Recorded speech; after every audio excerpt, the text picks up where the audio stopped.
misalnya mengungkapkan kebutuhan gitu ke orang lain gitu. Nah, dalam hal belajar juga seperti itu, saya lebih suka otodidak, lebih cenderung belajar otodidak gitu.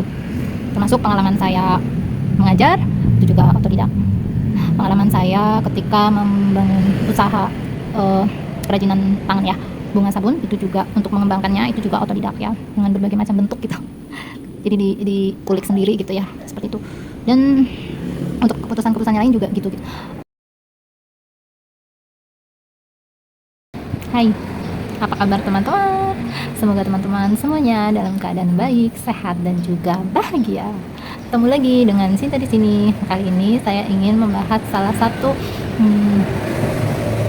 unsur dari human design, yaitu tentang single definition atau definisi tunggal. Nah, kenapa saya ingin membahas ini? Karena ini menarik kaitannya dengan kemandirian ya, kemandirian seseorang. Nah, dalam hal ini buat saya sendiri ya, ini untuk menjawab pertanyaan penasaran ya, kenapa saya lebih suka belajar otodidak dibandingkan misalnya yang lainnya juga ketemu guru, aku juga suka sih sebenarnya, tapi lebih merasa nyaman dan juga seru itu belajar otodidak. Mungkin kalau sekolah juga aku sebenarnya suka, yang nggak suka tuh kalau yang terlalu banyak aturan misalnya dalam suatu organisasi ataupun komunitas ataupun ya yang intinya tuh bersama-sama ya, belajar bersama-sama itu sebenarnya seru juga gitu, nggak masalah. Berbaur dengan yang lainnya seru juga, diskusi gitu, tukar pikiran tuh senang banget ya. Tapi yang nggak senangnya itu kalau udah banyak aturan. Nah, itu yang saya nggak suka, lebih suka belajar mandiri atau otodidak. Nah, itu. Nah, ternyata dari human design itu menunjukkan bahwa saya termasuk single definition. Artinya definisi tunggal ini jadi di human design itu kan ada gerbang energi dan juga ada pusat energi. Nah, single definition itu secara pusat energinya itu semuanya saling terhubung, tidak terpisah, dan juga ya tidak terpisah, tidak pecah, energinya terus ada, harmoni, selaras gitu. Jadi karena terhubung gitu ya, jadi yang paling menonjol yaitu mandiri ya, mandiri dalam berbagai hal, terutama mandiri secara dia lebih mudah terhubung dengan dirinya sendiri, merasa utuh, merasa penuh dengan dirinya sendiri karena energinya tadi mengalir di pusat-pusat energi itu semuanya terhubung, cenderung lebih stabil, kemudian konsisten ya, dan juga nah ini jadi koneksinya itu berkesinambungan. Nah, itu yang membuat orang dengan single definition itu dia cenderung lebih mandiri, percaya diri,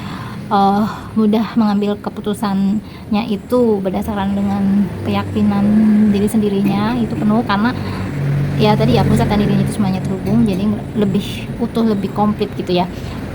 Nah, tetapi tantangannya adalah kadang-kadang merasa misalnya terisolasi ataupun keenakan sendiri jadi kurang peka terhadap misalnya kondisi eksternal, kurang peka terhadap misalnya orang lain yang misalnya yang secara bukan single definition tapi dia ada split gitu ya, ada yang terpisah, yang memang untuk memenuhi itu perlu ada energi dari orang lain gitu.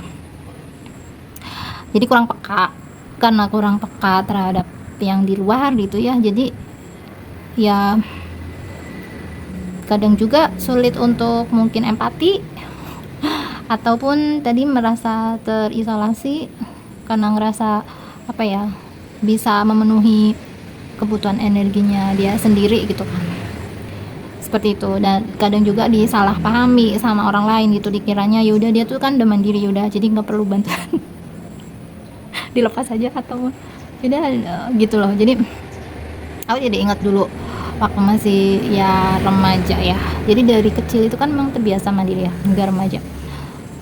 Untuk mengambil keputusan apa-apa itu sendiri. Orang tua itu cenderung membebaskan dan juga percaya kepada saya untuk mengambil ngambil keputusan sendiri gitu.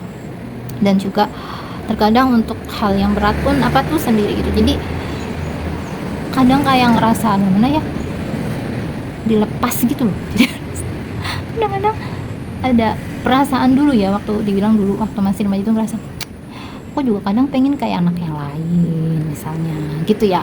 Jadi maksudnya tuh kayak kayak untuk ngambil keputusan apa gitu tuh kayak dibimbing, diarahkan gitu ya. Kalau ini kan nggak bebas.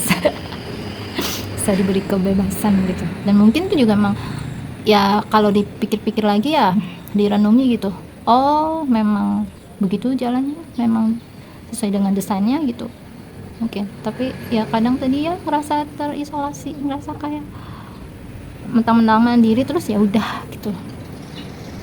Padahal kadang juga kan pengen ya ya begitu. Dan enggan juga sih karena terbiasa mandiri, jadi kayak enggan untuk misalnya mengungkapkan kebutuhan gitu ke orang lain gitu. Nah, dalam hal belajar juga seperti itu, saya lebih suka otodidak, lebih cenderung belajar otodidak gitu. Termasuk pengalaman saya mengajar itu juga otodidak. Pengalaman saya ketika membangun usaha kerajinan tangan ya, bunga sabun, itu juga untuk mengembangkannya itu juga otodidak ya, dengan berbagai macam bentuk gitu. Jadi dikulik sendiri gitu ya, seperti itu. Dan untuk keputusan-keputusannya lain juga gitu. Justru kadang ada hal-hal yang misalnya kolaborasi tetapi itu tidak sesuai dengan nilai-nilai yang saya pegang misalnya, terus kayak hati itu gimana gitu, yang ngerasa enggak srek gitu, nggak sesuai dengan energi saya misalnya, nggak selaras gitu kan, itu beban. Jadi nah ini juga ngaruh. Bisa kerjasama, tapi untuk kayak yang core-nya, yang intinya itu saya lebih suka bisnis sendiri daripada misalnya bekerja di orang lain gitu. Kayak saya pernah ditawarin ngajar gitu, tapi saya menolak karena saya merasa itu bukan jalan saya gitu. Saya lebih suka membuka usaha sendiri, solopreneur mungkin ya. Jadi bekerja sendiri, kreativitas sendiri, memutuskan sendiri gitu. Dan hasilnya juga jadi puas, jadi lebih enak dirasakan di sini gitu. Itu sih teman-teman. Jadi mungkin ada yang punya pengalaman yang sama, bisa sharing ya gimana rasanya punya unsur single definition atau definisi tunggal ya. Itu mempengaruhi bagaimana kita menyalurkan energi kita, dan juga kita mengambil keputusan, dan juga bagaimana energi itu bekerja selaras dengan misi jiwa kita, dengan tujuan kita. Nah itu tuh pengaruhnya seperti apa. Silakan kalau ada yang punya pengalaman bisa share juga di kolom komentar ya. Oke, itu aja yang ingin saya sharing terkait dengan salah satu unsur human design, yaitu single definition atau definisi tunggal ya. Sampai ketemu lagi di video yang lain. Salam sehat, bahagia, sejahtera, berkelimpahan untuk kita semuanya. Dah.